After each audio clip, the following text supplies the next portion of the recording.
D'abord, je remercie très sincèrement les organisateurs d'avoir pensé à moi pour cette, entre guillemets, conférence. C'est la conférence que je m'entre guillemets, inaugurale.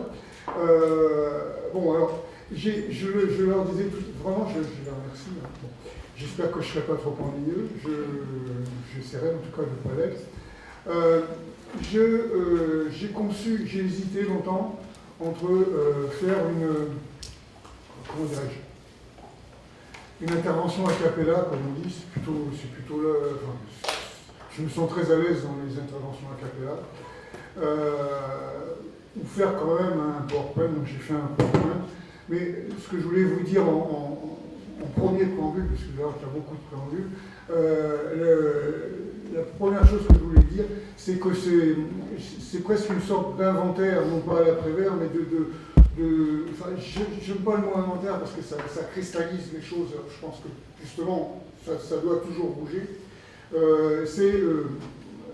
Enfin, lisons ensemble ou regardons les slides qui donneront sans doute prétexte à un certain nombre de commentaires ou d'informations dont vous ne disposez pas dessus, comme une sorte de fil un peu structurant d'une promenade que je vous propose de faire à travers, effectivement, mon âge et mon statut font que ça fait un certain temps que je travaille sur l'alimentation, ça doit faire 35 ans, enfin sur l'alimentation proprement dit. J'ai travaillé avant aussi sur l'alimentation depuis la communication simple. Disons que j'ai eu la chance de participer à un certain nombre disons, d'enquêtes, d'en être plus ou moins l'initiateur ou l'évaluateur, et que, je ne vais pas dire hier encore parce que j'étais dans l'avion, mais la semaine dernière encore, c'est une des choses que je voudrais que vous ayez en mémoire, que je souhaite être les nombreux échanges qu'on aura. Je fais partie des sociologues, je ne dis pas que je suis seul, hein.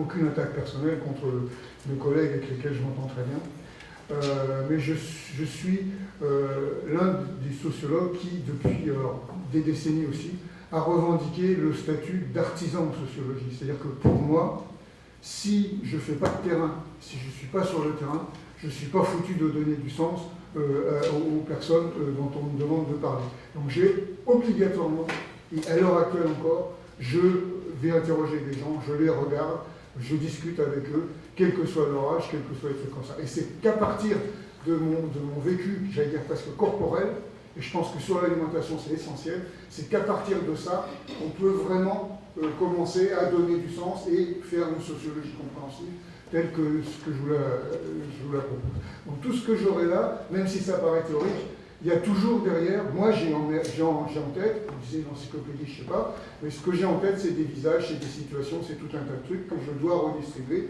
et qui, quelque part, vont faire congruence pour déboucher sur des modèles possibles ou sur ce qui me paraît être des tendances, etc. C'est un petit peu dans cet esprit que j'imagine cette petite intervention.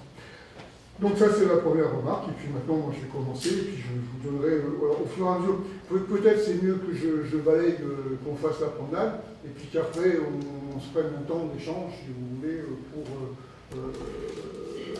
essayer de revenir sur des points qui peuvent vous surprendre, ou sur lesquels j'aurais pas été clair, ça peut arriver, hein, à 2 h du matin j'étais très bien réveillé, mais voilà.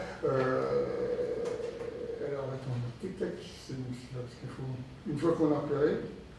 Voilà. Bon. Alors, j'ai dit préambule avec Annès.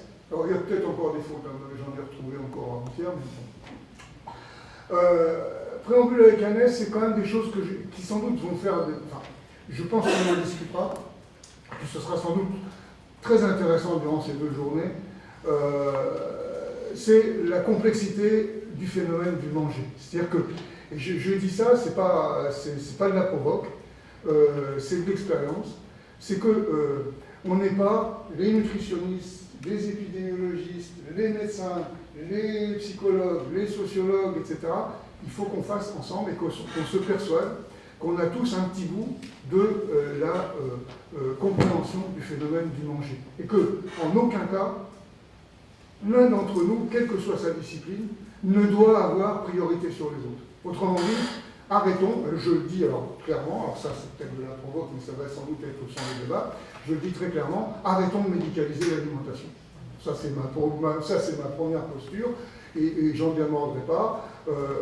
Qu'on fasse de l'information nutritionnelle, oui, mais qu'on médicalise l'alimentation d'emblée me paraît être un grand danger qui manifeste et qui permet de ne pas poser vraiment le problème, parce que pour le coup, si on médicalise, on arrive avec des certitudes, des pseudo-rationalités, et travailler avec les sciences sociales humaines, sauf à les considérer comme la cerise sur le gâteau, c'est pas possible.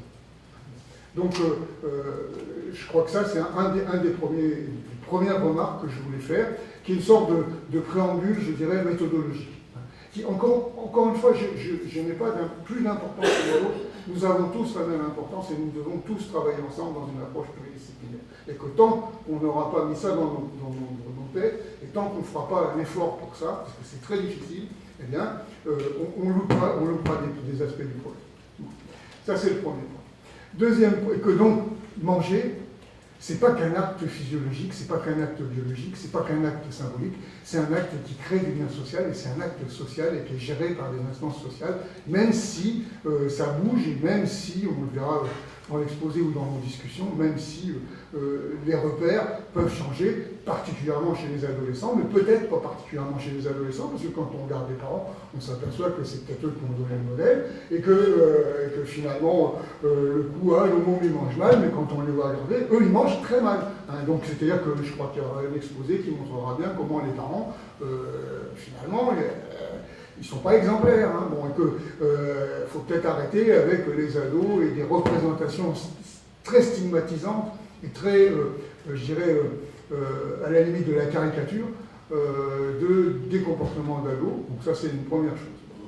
Deuxième chose, c'est, je ne vais pas m'appesantir là-dessus parce que c'est tellement évident, que l'adolescence est un âge particulier qui doit nécessairement être segmenté. C'est-à-dire que quand avec du Vigneault, il y a presque 40 ans, on travaillait sur la planète des jeunes. Je me souviens qu'il y avait des gens de chez Bourdieu qui étaient là.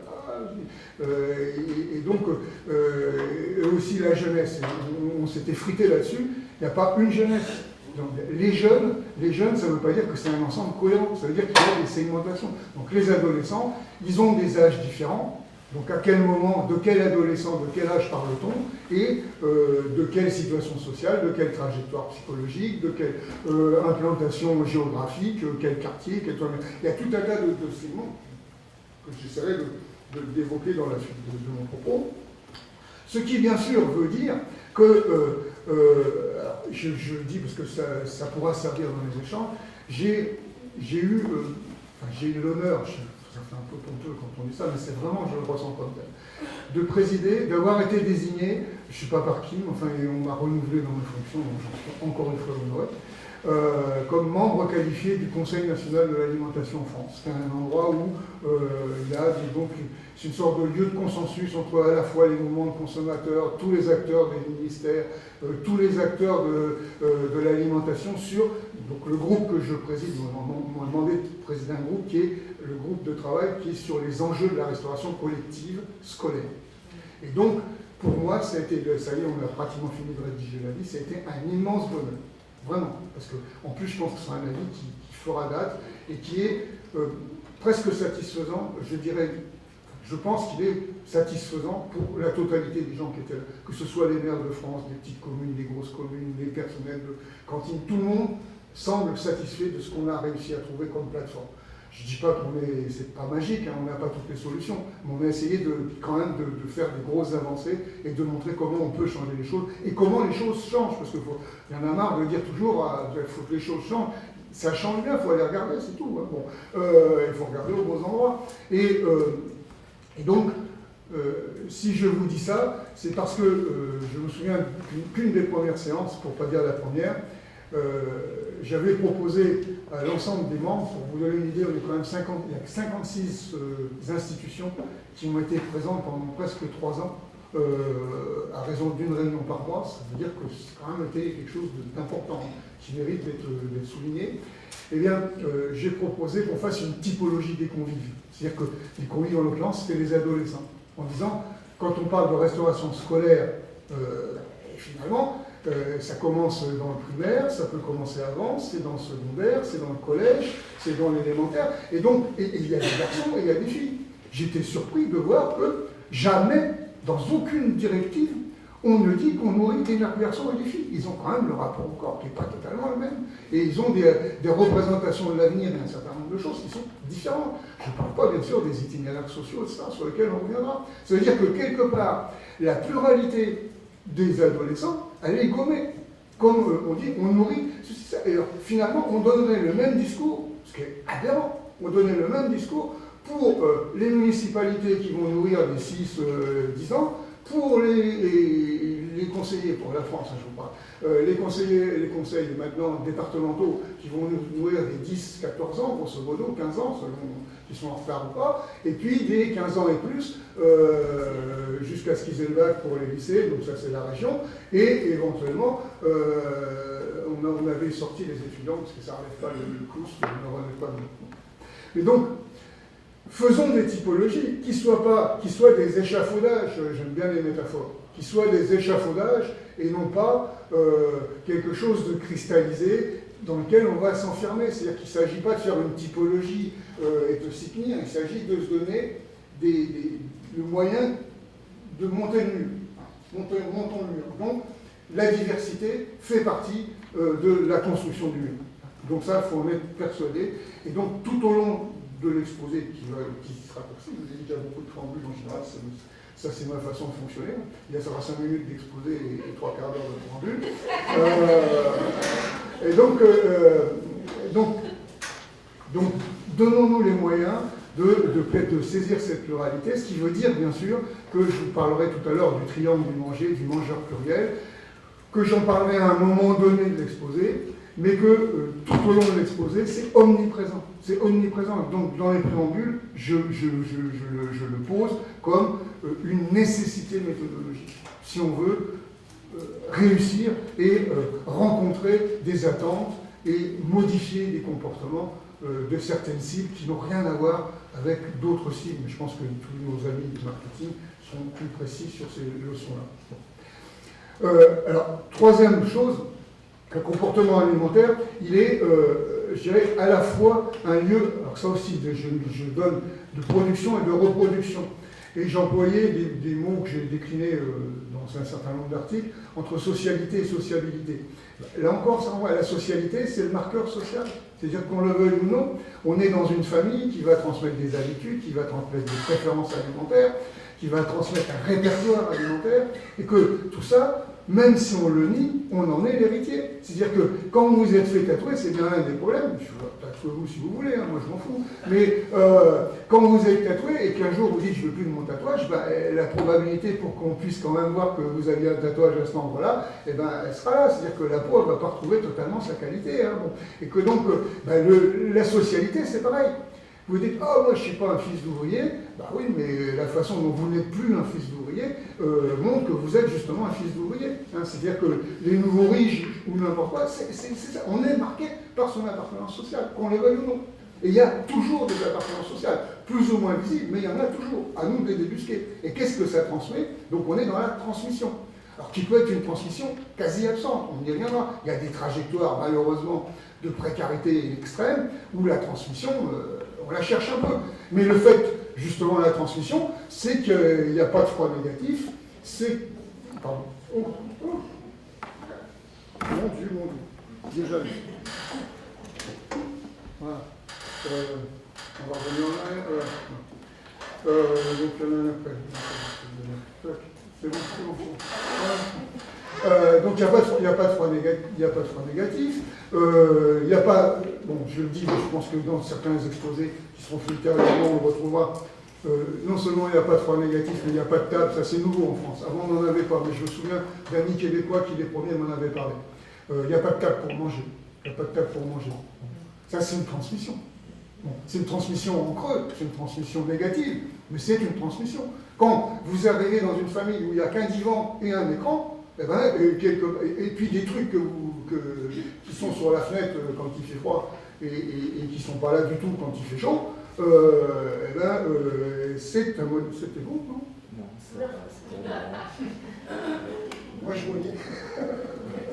Pardon. Mais ça fait pas forcément moi, si tu peux. Merci. Voilà.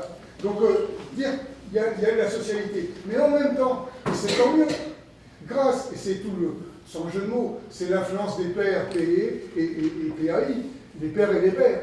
C'est que la transmission, la socialité, elle existe, négative ou positive, mais que, heureusement, pour ceux qui vont devenir des adolescents et plus tard des adultes et des consommateurs, qu'on espère les plus acteurs possibles, eh bien, il y aura des possibilités de rencontres.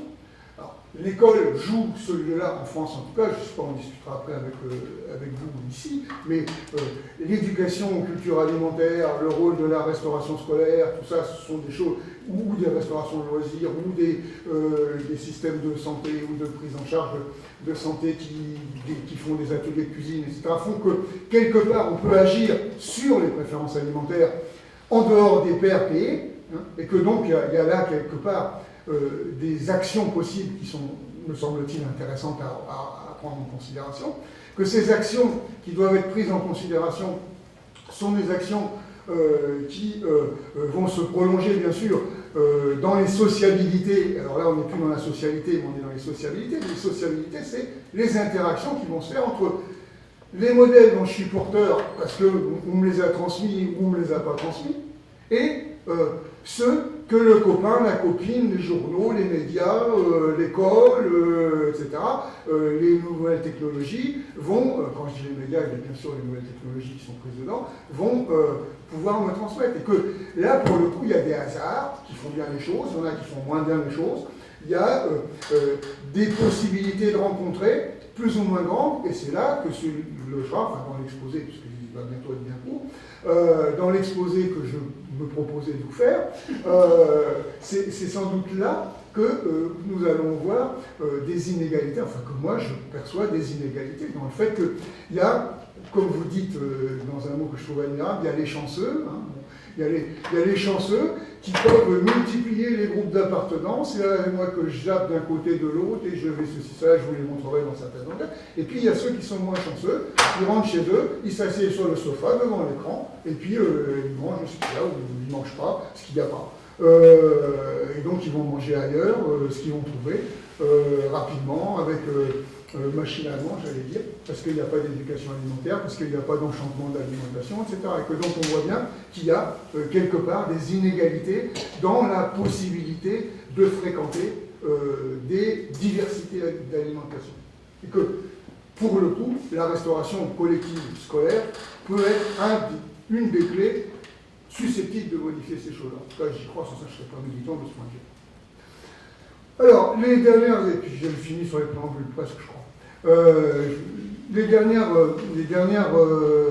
La dernière chose que je voudrais dire en préambule, c'est que, parler très rapidement, vraiment très rapidement, des enquêtes qui vont servir un peu de référent là. Bon, Agnès tout à l'heure a dit qu'on avait fait, enfin qu'on a lu ensemble le Ludo Aliment, qui était plutôt les moins de 10 ans.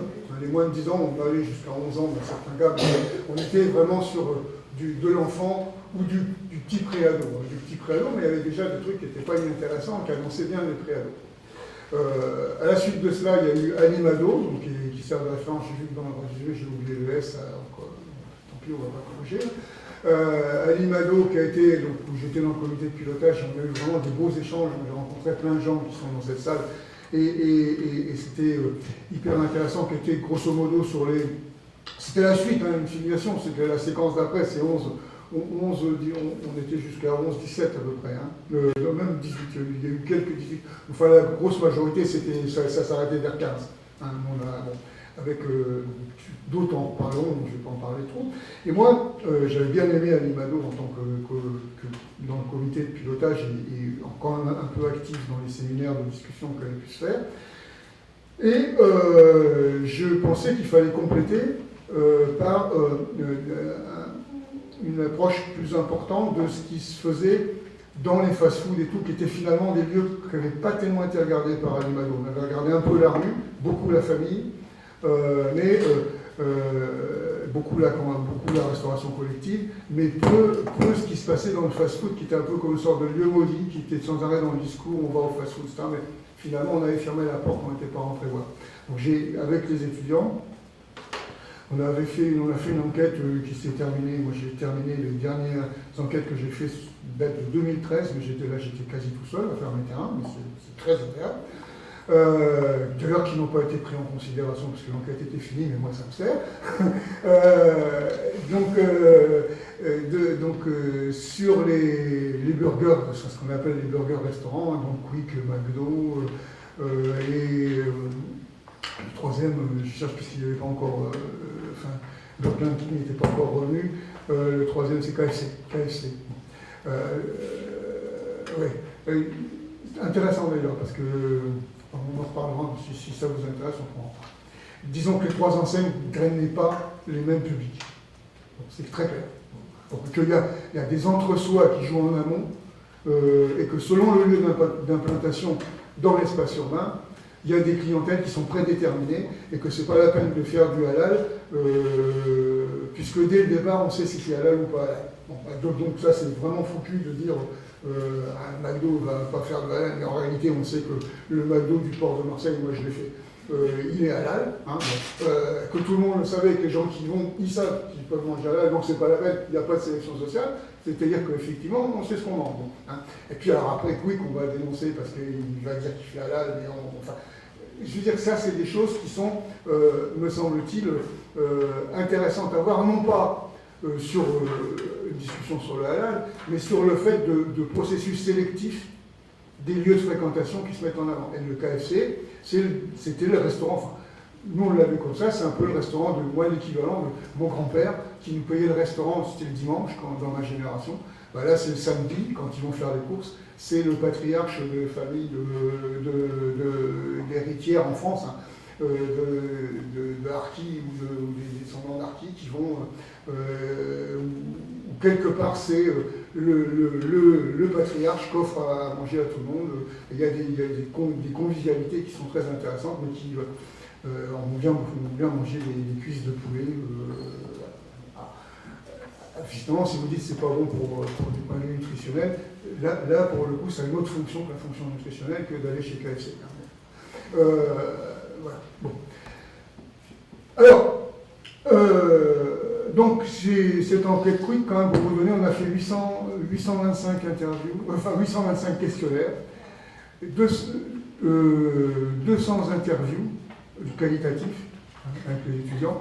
Et on avait fait, en même temps qu'il y avait l'interview qualitatif, on faisait des chronométrages, donc c'est important pour la suite, des chronométrages de temps passé à table. Je peux vous garantir que ce qu'on appelle fast-food, ce n'est pas des fast-food en France.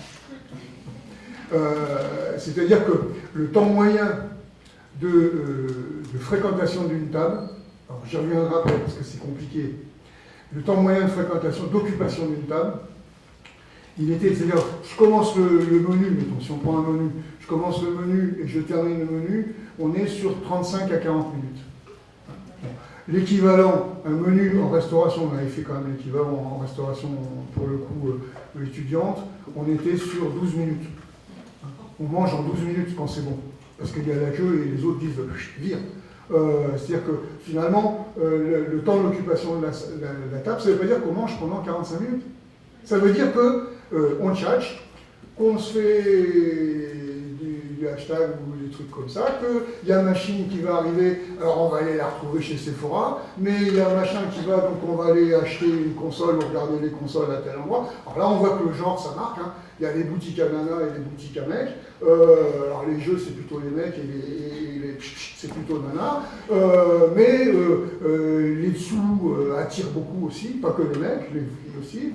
Et donc il y a des sortes de déambulation depuis la table. On va faire des conseils, on quitte la table, et on revient à la table et on reprend là où on a commencé. C'est-à-dire que, et ça je pense, j'anticipe sur des choses que je n'aurais pas à dire après dans le texte, parce que c'était prévu, on est sur l'invention, et ça je pense que c'est une nouveauté chez les adolescents, et je voudrais bien savoir, c'est pareil au Canada et au Québec, sur l'invention de ce que j'appelle une sociabilité intermittente. Le sentiment de liberté, c'est le fait que je peux quitter la table, et ça a été formulé clairement par beaucoup, Je peux quitter la table quand je veux, je peux revenir quand je veux, et je reprends. C'est-à-dire que, quelque part, je ne suis pas contraint d'un rapport obligatoire, d'une sédentarisation obligatoire. Ça ne veut pas dire que je ne suis pas sédentarisé. Pas du tout. Pas du tout. Je suis sédentarisé. Je ne peux pas bouffer si je suis debout. Il n'y a que dans les films pour McDo qu'on voit des gens qui bouffent des burgers en déambulant. Eux, non.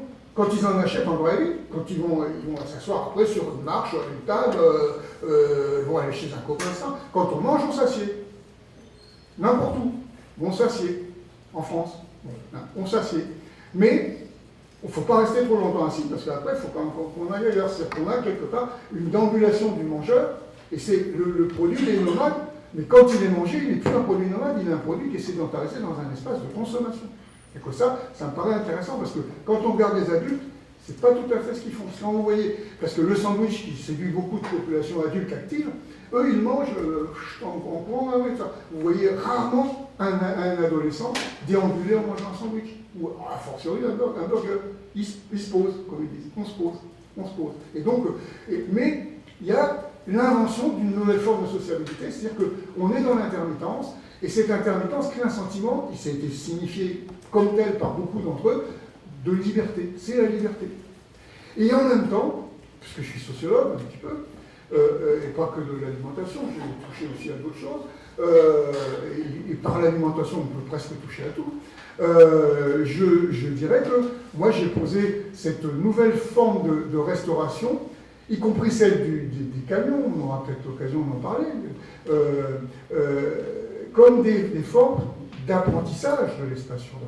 C'est un apprentissage de l'espace urbain, parce que vous avez des mômes qui ont 12-13 ans, qui finalement ont un espace qui est plein d'incertitudes, on ne sait pas bien s'en servir, les parents n'apprennent pas tellement. Alors les parents apprennent, parce que quand vous faites les interviews des parents, le seul endroit où on tolère que les enfants mangent seuls, c'est quand on va faire les courses dans un centre commercial et que vers l'âge de 10 ans, tu peux rester avec ta copine, elle est bien, donc tu restes dans cet endroit-là, c'est un endroit sûr.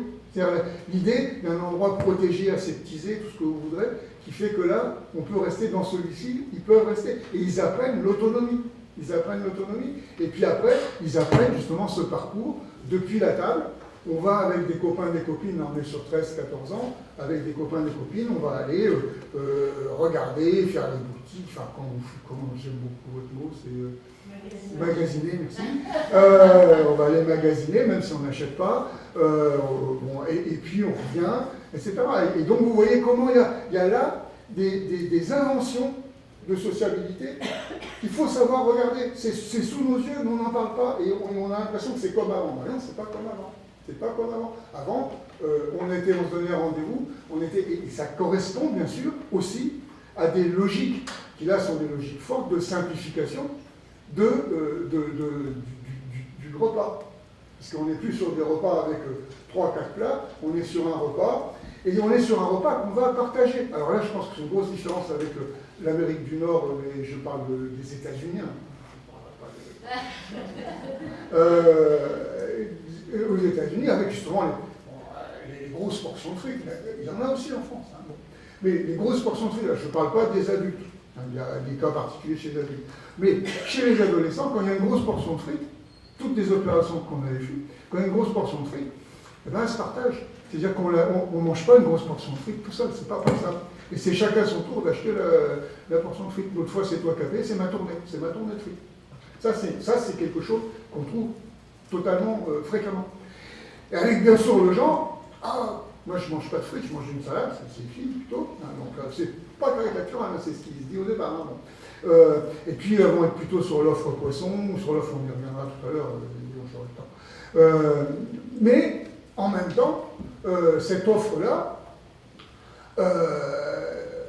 j'ai une pensée émue pour Jesus Contreras, qui est un de mes collègues espagnols, qui avait fait, c'était génial son truc à Barcelone, il avait photographié l'offre hyper diététique au sens moderne du terme des restaurations collectives scolaires. Donc il y avait le plateau apporté à table et puis les évolutions, les mutations du plateau en photo aérienne. Entre ce qui est offert et ce qui est mangé, il y a souvent un univers assez important, et où pratiquement échange haricots verts contre frites et le leitmotiv de l'adolescente, particulièrement au moment du syndrome du maillot de bain. Tu finis pas ta viande, je vais la finir, c'est plutôt les mecs. Et donc d'un seul coup, on a des plateaux, une offre totalement équilibrée qui devient une consommation très déséquilibrée une fois qu'elle a été réappropriée par les personnes. C'est intéressant. Là, c'est pareil. Là, c'est pareil.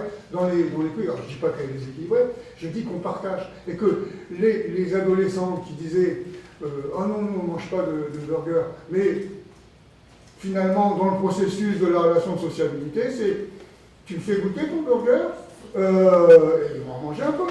Et puis l'autre qui dit ah, la salade c'est pour les filles, je peux voir quel goût ça a. Et donc quelque part, vous avez des échanges qui vont se faire, et vous avez une évaluation. Ça c'était la grande surprise, je dois vous l'avouer. C'était ma surprise à moi.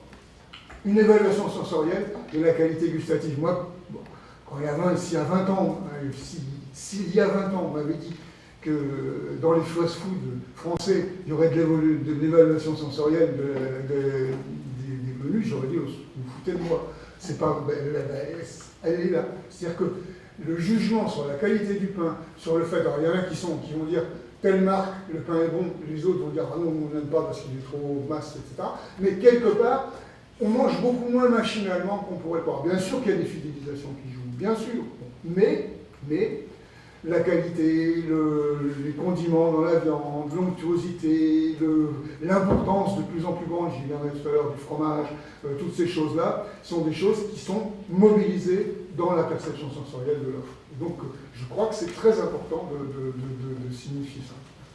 Donc voilà un petit peu les enquêtes que j'ai faites. J'ajouterai que dans les exemples ou des choses que je pourrais vous dire, si j'en ai le temps, j'ai eu comme enquête, à la suite de cela, je me suis recentré sur les tout petits, mais ça m'a permis de voir les plus grands aussi et les grands frères et sœurs, qui étaient sur les fromages en portions individuelles pour enfants, c'est-à-dire grosso modo vache qui rit, daiquiri et autres boursins qui sont proposés. Et donc on a vu des choses qui étaient intéressantes sur justement la place du fromage qui est en train de changer. Alors je vais le dire tout de suite parce qu'après j'oublierai. Je crois que c'est important, mais c'est sans doute aussi induit par les parents, parce que les parents ça bouge, mais moins vite que chez les ados. Les ados mangent finalement pas mal de fromage, sauf que le fromage se mange plus forcément dans sa position initiale c'est-à-dire que le fromage, je ne parle pas du fromage blanc, est sucré, qui réapparaît parfois même au repas. Mais le fromage, au sens où les Français parlent de fromage, il est de plus en plus mangé en début de repas, soit dans les salades. Alors, c'est des types de fromage plutôt avec des pâtes relativement pressées. Donc, vous allez avoir des feta, vous allez avoir le comté, vous allez avoir, en ce moment, il y a depuis un an, le salaire ou assimiler les salaires, c'est en train de monter. Et les gens, sans doute peut-être pour des raisons aussi de budget et de précarité, prennent l'habitude de le couper en petits coups. C'est-à-dire que les apéricubes, à mon avis, on en mange moins. Enfin, je n'ai pas les chiffres, mais je pense que ça a plutôt tendance à baisser. Mais par contre, les gens se coupent eux-mêmes des morceaux de fromage qu'ils achètent et que les adolescents adorent grappiller le fromage avant de commencer. C'est-à-dire que ça devient quelque chose d'une entrée du repas. Et que ça, c'est très intéressant de voir comment la place du fromage, le fromage est toujours présent dans l'alimentation, mais il est en train de changer sa position. Il rentre en début de repas, comme accompagnateur de salade ou pas, parce que sous forme de produit, entre guillemets, de type apéritif. Et en même temps, le fromage, alors là, pour le coup, j'ai mangé une poutine hier soir, c'est quand même... Je n'avais pas allé me coucher avant d'avoir mangé. C'est une obligation. Donc je suis allé manger une poutine, et qui était bien d'ailleurs, pas trop, enfin, quand je dis pas trop grasse, ça va bien quand même. Enfin, c'était une poutine. Et donc, la poutine est un bel exemple chez vous, mais on le retrouve bien sûr en France, pas uniquement sur les burgers, on le retrouve partout. C'est le fromage comme participant, élément du repas, et donc le fromage fondu, et la grande quantité de fromage fondu. Et ça, je relierai ça Alors pour le coup, l'enquête que j'ai faite sur la vache qui rit me sert à des pratiques qui ont été des pratiques d'enfance, qui cuisinent, qui sont acteurs de leur alimentation, et qui sont maintenant des ados ou pré-ados, et qui se sont servis du four à micro-ondes pour se faire fondre des trucs, etc. Que donc le côté fun du fromage fondu, et moi je te mets du fromage fondu et je te nappe, etc., c'est quelque chose qui satisfait complètement les ados. Et que, sans doute, les grandes enseignes de burgers l'ont compris, qui de plus en plus communiquent sur l'importance du fromage, la couleur du fromage, l'onctuosité du fromage, etc. Mais c'est quelque chose qui renvoie aussi à une dimension ludique et à des apprentissages culinaires d'un nouveau type, qui sont tout ce que l'enfant va faire par lui-même depuis la manipulation du micro-ondes, avec des réussites et des fois des choses moins bien, mais avec le fait que, par exemple, si dans des trajectoires plutôt privilégiées, un certain nombre d'enfants relativement tôt, je ne parle pas encore des ados, mais ils sont devenus des ados pour certains d'entre eux, que je suis depuis 4-5 ans, mangent des légumes, c'est parce que sur leurs légumes, ils mettent du fromage râpé, et que s'il n'y avait pas le fromage râpé, ils ne mangeraient pas de courgettes, ils ne mangeraient pas des trucs comme ça. Donc c'est-à-dire que quelque part, le rôle, je dirais, gustatif et de texture du fromage est quelque chose de très important, qui, à mon avis, mérite d'être pris en considération pour des mises en place d'éducation et de modification du comportement alimentaire de nos ados. Voilà. Alors, j'ai fini les préambules. Donc, on ne retient rien du préambule. Triangle du manger. Triangle du manger, je vous l'ai dit tout à l'heure. Le triangle du manger, je ne vais pas vous faire un cours sur le triangle du manger. Disons que c'est du bon sens. Quand vous observez un comportement alimentaire, quelle que soit votre discipline, souvenez-vous, essayez d'entendre ce que je dis, il y a toujours 3 éléments. Il y a un mangeur identifié. De qui regarde-t-on? Donc l'âge, le sexe, la cohorte, la trajectoire. Là, vous pouvez faire affiner au maximum votre chose. Il y a un mangeur identifié qui, dans une situation particulière, va manger un produit lui-même identifié.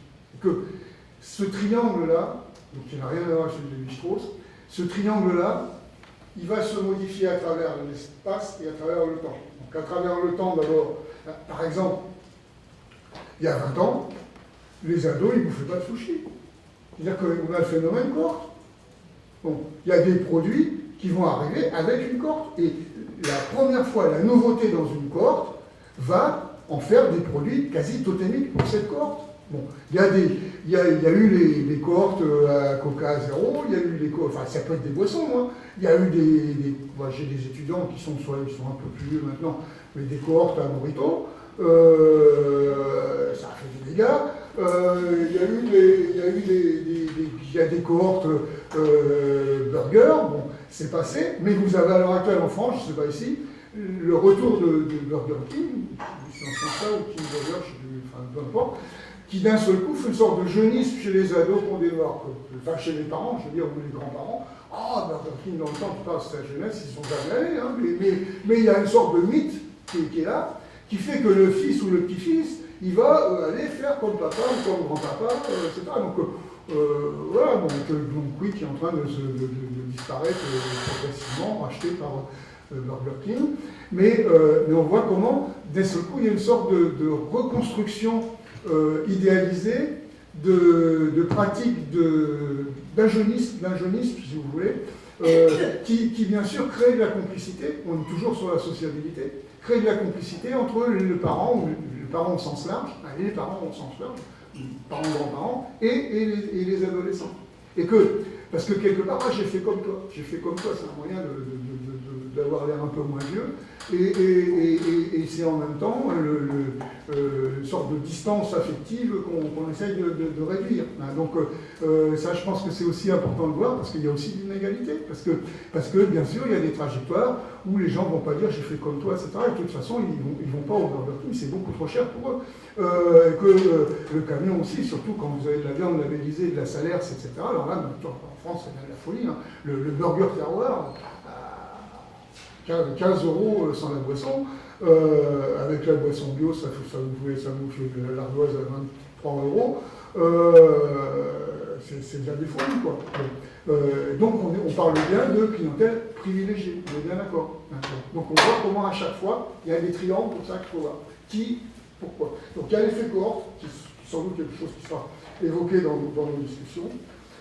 Je dirais que concernant les situations à travers le temps, si je le décline, concernant les situations à travers le temps, de mon point de vue, pour la France, hein, je connais peu d'autres pays, mais pour la France à peu près, il y a eu le phénomène brunch. Le phénomène brunch, qui est un phénomène qui concerne les adolescents à domicile.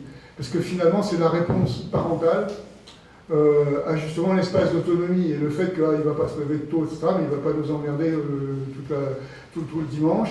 Et donc, quelque part, c'est le côté auberge espagnol, on mange ce qu'on veut au moment où on arrive. Et que c'est des brunchs qui sont très loin du brunch, je veux dire, quand on voit les compositions des brunchs mélangeant allègrement viande, vin, café, thé, etc.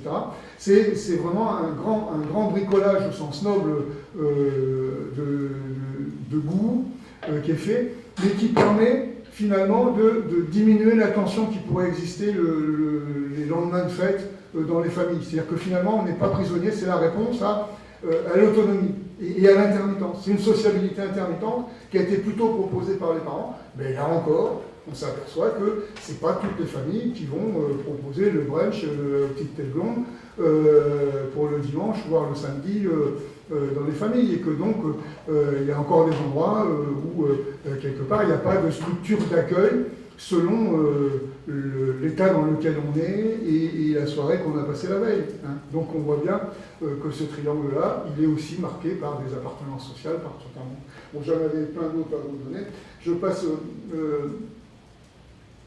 passe au triangle dans l'espace. Bon, je dirais dans l'espace, ce que je retiendrai, bon, le fast-food, on en a parlé, donc j'en parlerai pas. Si, quelque chose qui me paraît intéressant à dire. Je l'avais vu il y a une dizaine d'années, puis j'ai refait une enquête il n'y a pas longtemps, et c'est toujours confirmé. On voit comment, pour le coup, le genre, j'insiste beaucoup sur la variable du genre, les filles, par exemple, à domicile, c'est le cas de filles qui sont des filles qui vont préparer le bac ou des examens ou des premières années de fac ou des trucs comme ça, qui sont encore adolescents, disons vivant encore à la maison, hein, donc peu autonomes. En réalité, on s'aperçoit que pour le coup, les habitudes alimentaires et la dispersion de la journée alimentaire dans la journée, c'est-à-dire la fréquence des prises alimentaires est beaucoup plus grande chez les filles que chez les garçons. Or, dans les interviews que j'ai pu mener, et c'est suivi sur 10 années, ça n'a pas bougé, c'est d'abord, si je mange des petits grignotages dans la journée, quand je prépare mes examens, quand je suis à la maison, les filles nous disent, on a l'impression qu'on mange moins. Donc, quand vous faites le compte à la fin, c'est pas vrai, mais le fait d'avoir des petites prises alimentaires est perçu comme un signe de légèreté et de diversité alimentaire qu'on n'aurait pas sur un repas qui vous plomberait, entre guillemets, alors qu'au contraire, le côté satiété est important pour les ados, surtout au moment où ils révisent, une image du corps totalement différente et projection d'un corps beaucoup plus instrumental pour les garçons que pour les filles, donc on va voir ça, et que dans cette logique-là, les filles, alors c'est là où ça devient très intéressant. C'est que les garçons, c'est servi à table. Ils arrivent, hop, les plaies sous la table, c'est Tarzan. Hein. Surtout qu'il va passer des examens, pauvre chéri, donc la logistique est là. Et la famille y participe, hein, même si c'est sous forme de plats surgelés et tout, mais ça, on l'assure. Hein. Et puis de l'autre côté, il n'y a pas de contrainte dans la logique sexiste encore de division des rôles dans la famille. Les garçons, adolescents, ne se sentent pas de contrainte de domesticité. C'est-à-dire qu'une fois qu'ils ont fini de manger, ils repartent réviser. Alors que les filles disent, si on va manger à table, on va se faire la vaisselle derrière. Et que ça va nous bouffer le temps. Et c'est vrai, je vous jure. Hein. Et que ça va nous bouffer le temps. Donc, la stratégie, c'est, je ne vais pas manger à table, j'ai mangé avant, donc j'ai une barre aussi avec des vitamines, des machins, alors j'ai des supplémentations bonjour, là, il y a que dis-je, ça, c'est vraiment l'abîme. Et donc, on mange des choses qui, quelque part, permettent d'éviter alors, c'est pas la convivialité qu'on évite, c'est la commensalité. On ne veut pas manger avec les autres, parce que si on mange avec les autres, après, il y a du lien social qui fait qu'on va être obligé d'avoir des tâches récurrentes qui vont prendre du temps et qui nous ennuient. Par contre, la convivialité, on ne leur refuse pas. Par exemple, avec le père ou la mère, on va faire une promenade, on va faire un truc comme ça. Du moment qu'il n'y a pas derrière de contraintes, de trucs, donc c'est pas le rapport aux autres, c'est pas discuter. Vous voyez bien, différence entre commensalité et convivialité qui est très importante. Voilà. Alors, bon, j'en dirai pas plus sur enfin, je pourrais vous en dire beaucoup plus, mais il faut quand même que je sois respectueux du temps des autres. Bon, les plaisirs alimentaires des adolescents, alors juste, tout ça, c'est pour mettre dans le champ des discussions pendant les 2 journées et à la suite de mon exposé, si vous voulez. Le plaisir alimentaire des adolescents, bon, c'est le plaisir en l'occurrence, c'est quelque chose de complexe. Alors, c'est pour essayer aussi de casser, j'étais un petit peu violent au début dans les préambules, mais de casser, j'en ai assez aussi d'entendre cette réduction du plaisir à la simple émotion gustative, du c'est bon, c'est sucré, c'est ceci, c'est ça. Le plaisir, c'est quelque chose d'extrêmement complexe. Donc je vous propose la définition suivante, que j'ai encore complétée cette nuit, enfin avant-hier. Donc j'ai rajouté un truc en plus, quand même. Donc c'est le plaisir alimentaire, c'est l'histoire du mangeur. Donc c'est nos Madeleine à nous, qui rencontre celle du produit. Où est-ce que j'ai rencontré? Donc c'est est-ce qu'il y a eu transmission ou pas de transmission? Comment ça se combine avec ma socialité? Comment ça arrive dans la sociabilité? Ça. Donc le plaisir alimentaire, c'est l'histoire du mangeur qui rencontre celle du produit. Rencontre qui provoque une émotion ou sensation gustative agréable. C'est le seul point qui est retenu dans toutes les politiques c'est faites-vous plaisir, sous-entendu, il faut que ça vous fasse du bien dans la bouche, mais non, ça fait aussi du bien dans la tête, ça fait du bien ailleurs, hein, le plaisir. Bon. Et que, en tout cas dans le modèle français, et j'ai essayé de vous le montrer déjà dans les fast-foods, alors que vous ne l'attendiez peut-être pas là, et partager et verbaliser. C'est-à-dire qu'on dit, ça c'est bon, ça c'est pas bon, et ça me rappelle ceci, et ça me rappelle cela. Et donc, cette verbalisation permet de s'approprier le produit, et ça fait partie du plaisir de manger. Manger, c'est aussi tchatcher, c'est discuter, c'est partager avec l'autre, etc. Et ça entraîne, alors ça je l'ai rajouté, parce que c'est quand même des choses que je sens depuis pas longtemps, qui n'entraînent pas de forme particulière de culpabilité. Parce que l'effet boomerang du ah je me suis fait plaisir, on a bien rigolé, etc., on a bien évalué, mais c'est pas bien ce que j'ai fait, etc. Et quelque part, d'un seul coup, c'est un plaisir culpabilisé. Or le plaisir, par définition, il ne faut pas qu'il soit culpabilisé, parce que justement on est dans la construction du plaisir, qui doit être le fait de mobiliser son sensoriel en fonction de son corps et d'assumer complètement, sans aucun préjugé concernant la conséquence des incorporations. Et ce plaisir complexe, il construit, si on parle un peu d'éducation alimentaire, il me paraît nécessaire, c'est-à-dire dans tous les événementiels qu'on peut faire, il faut qu'il y ait du plaisir, il faut qu'il y ait du ludique, pour que les adolescents mémorisent les propositions d'amélioration du répertoire alimentaire, culinaire ou gastronomique qu'on leur propose. Alors, j'ai 5 minutes, ça va? Oh, non, mais tu avais fait, non, mais j'étais sur 5 minutes, moi, là je vais aller vite parce que j'ai dit. Donc, émergence d'une nouvelle forme d'extinction. Le constat, bon, je ne veux pas non plus rajouter, hein, j'ai dit très souvent. L'important, c'est ce que je l'ai dit, donc je ne vais pas revenir dessus. Tout ça, je savais que je le dirais. La diversité du répertoire alimentaire, je pense que l'école peut jouer, mais que plus une famille, bien sûr, est privilégiée, plus elle va proposer à ses enfants une diversité du répertoire alimentaire. Bon. En termes de mangeurs pluriels, et si je me réfère à la fois à l'enquête Alimado et à l'enquête Quick que j'avais fait sur les fast-foods, c'est les mêmes adolescents qui vont manger, disons, un burger le midi et qui vont aller manger chez Papy Mamie en Bretagne des poissons nobles le dimanche du week-end, qui vont aller manger bio avec papa et maman le soir, etc. C'est-à-dire qu'il y a des diversités. Selon les lieux, on va diversifier et on va manger des produits radicalement différents. La fidélisation au burger, en France, ça n'existe pas. J'en ai pas trouvé.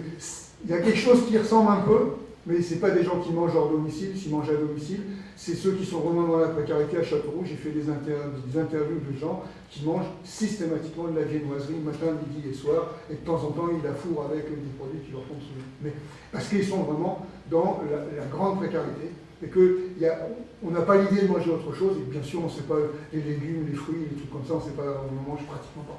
Ça, je pense que ça, c'est vraiment quelque chose qui doit être appréhendé comme tel, comme un phénomène social de cible particulière. Mais autrement, il y a la diversité. Et cette diversité, elle est créatrice, je vous dis encore, d'inégalités sociales.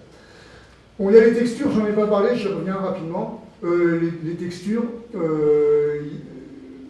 pour ce qui concerne la France, mais je pense que c'est général, je vous demande de saluer très fort la résurgence du gluant. Le gluant avait disparu du paysage. Bon, les œufs qui se gobent, etc., même moi, je n'ai pas fait dans ma jeunesse. Mes grands frères, si j'en avais eu, l'auraient fait. Et le gluant, vous mangez quand même beaucoup de tapioca, mais que grâce au sushi et à l'offre des sushis, vous avez le retour du gluant qui est quand même très très forte en ce moment et que vous apercevez que c'est une texture qui plaît et que les pâtisseries industrielles proposées sous forme de riz, de gâteaux de riz qui reviennent, etc., sont de l'ordre du gluant. C'est-à-dire qu'on a un retour du gluant qui séduit complètement les cohortes actuelles d'adolescents. Quand on a fait à l'Imado, on n'était plus sur du croquant, il y a toujours du croquant. Et donc il y a des mélanges entre les deux. Le gluant et croquant sont... mais le gluant revient. Le gluant revient et ça sera intéressant d'être vigilant à ce qui va se passer là-dessus. Puis les textures, bien sûr, il faut que ça picote, dès que c'est une boisson, les condiments sont appréciés, le poivré, les choses qui chauffent un peu la muqueuse, ça fait plaisir, parce que c'est perçu comme une prise de risque. Je n'ai pas eu le temps de vous en parler, mais l'adolescent, il veut une prise de risque. Donc il faut que du point de vue gustatif, goût jubilatoire, il faut qu'il y ait de la prise de risque. Donc il faut que ça me brûle, il faut que ça me chatouille, il faut que, mon Dieu, il faut qu'il y ait de l'amertume, bien sûr. S'il n'y a pas d'amertume dans un produit, ça ne va pas. Alors que les petites jeunes filles pas grosses se font plaisir en mangeant beaucoup de roquettes. Parce que la roquette, c'est du poison. Hein. C'est l'amertume de la roquette et le chocolat noir. On ne mange pas de sucrerie, mais du chocolat noir tant qu'on en veut. Hein. C'est-à-dire que l'amertume va être quelque chose qui donne vous savez ça parce que vous avez travaillé sur le goût, hein, donne l'information de l'empoisonnement à notre organisme. Et donc, les couples sucrés, amers, sont de plus en plus fréquents dans toutes les consommations des adolescents, comme des couples gustatifs qui vont donner des sensations alimentaires de prise de risque. Si finalement, mon Dieu, je m'empoisonne, non, je suis sauvé par le sucre parce que ça m'assure. Non, ça y est, j'ai un trouvé. Donc on est sans arrêt dans ce que j'ai appelé le saut à l'élastique de société hyper sécuritaire où on joue à se faire peur parce que finalement, il n'y a pas vraiment d'enjeu. Mais c'est le simulacre de l'enjeu. C'est le simulacre de l'empoisonnement. Je ne dis pas qu'il n'y a pas des formes d'empoisonnement qui existent quelque part, hein, mais sur le plan gustatif, c'est le simulacre de l'empoisonnement. Les saveurs, les saveurs nouvelles, entre autres fruits exotiques, le retour, je trouve qu'on est de plus en plus quand même sur des côtés plutôt amers qu'acides. Fleurs de sureau reviennent, enfin il y a des parfums qu'on n'avait pas vus qui avaient plus de l'amertume que de l'acidité, et on est plus sur amertume sucrée que sur acidité en tant que telle, qui me paraît être la cohorte adolescente d'avant et les deux dernières cohortes d'adolescents. Et puis l'inclusion dans la marque, j'ai cité King Burger tout à l'heure, je ne vais pas refaire la pub pour ça. Tout ça, j'ai dû vous le dire. Non, parce que j'ai 2 minutes. Donc, 2 minutes. Bon, donc il y a des choses qui vous, l'intermittent, je vais revenir. La part végétale de la diète, je l'ai dit quand même avec les filles, alors, pour le coup, c'est le genre.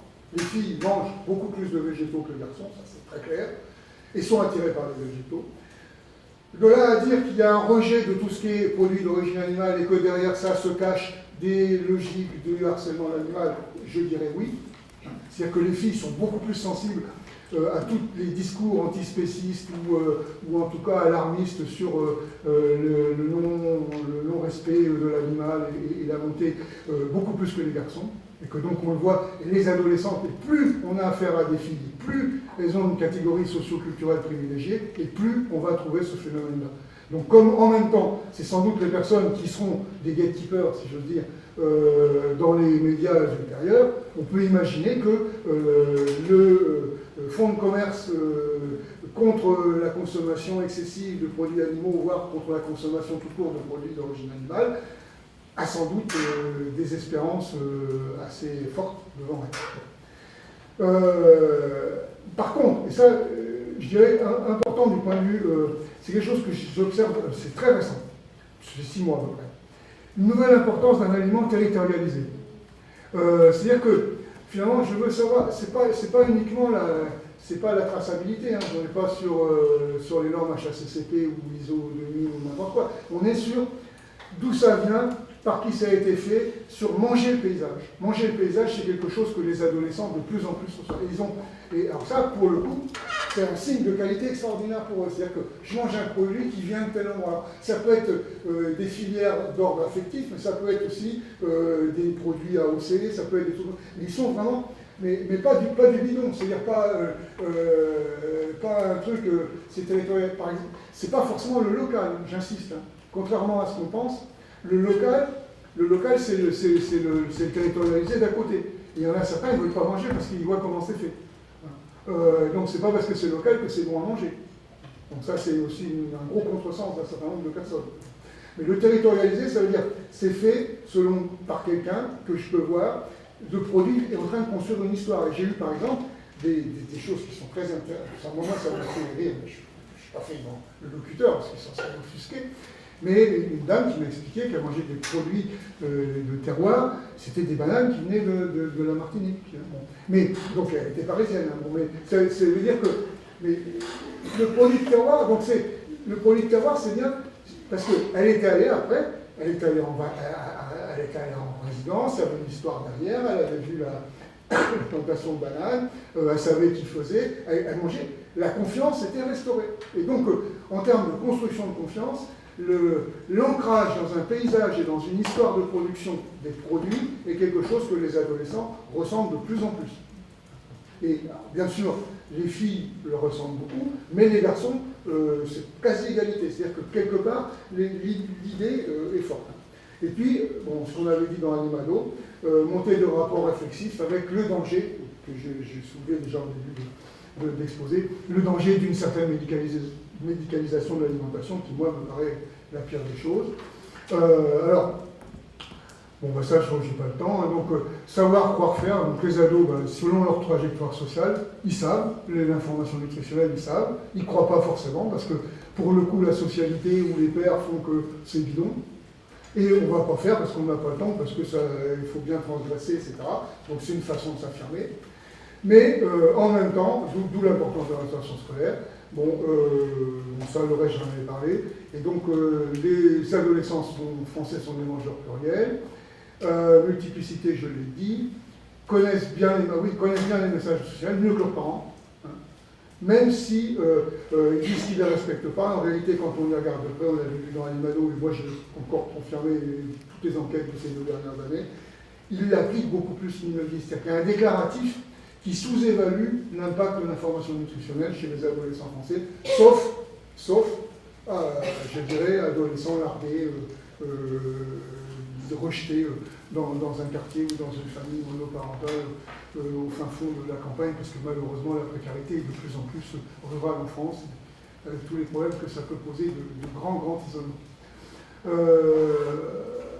Et puis bon, moi je l'ai dit. Bon, c'est dit aussi. De toute façon, vous aurez les slides à votre disposition. Et bon, ce que je proposais, parce que je pensais que ça pouvait ouvrir les débats, bon, c'est qu'on regarde les rapports au temps, c'est-à-dire qui est une des pistes possibles de discussion entre nous, les rapports au temps. Bon, les espaces de sociabilité et texture, c'est-à-dire l'espace du boire et l'espace du liquide solide, hein, il y a quand même beaucoup de choses qui doivent se dire et qui doivent permettre de se rencontrer. Nomadisme et sédentarité avec l'idée de qu'est-ce que c'est qu'un produit nomade. Moi, je sais de moins en moins. C'est-à-dire que autant qu'il y ait des déplacements de mangeurs ou des déplacements de produits, oui, mais les produits nomades en tant que tels, à part les bars, mais encore même les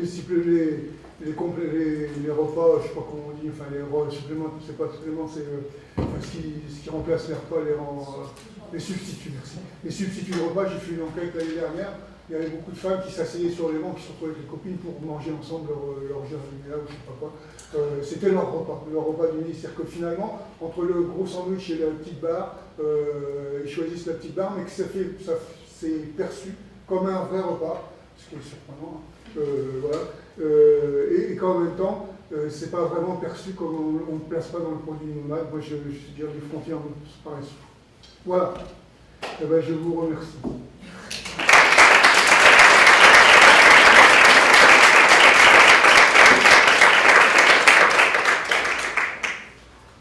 les questions de la salle sont attendues.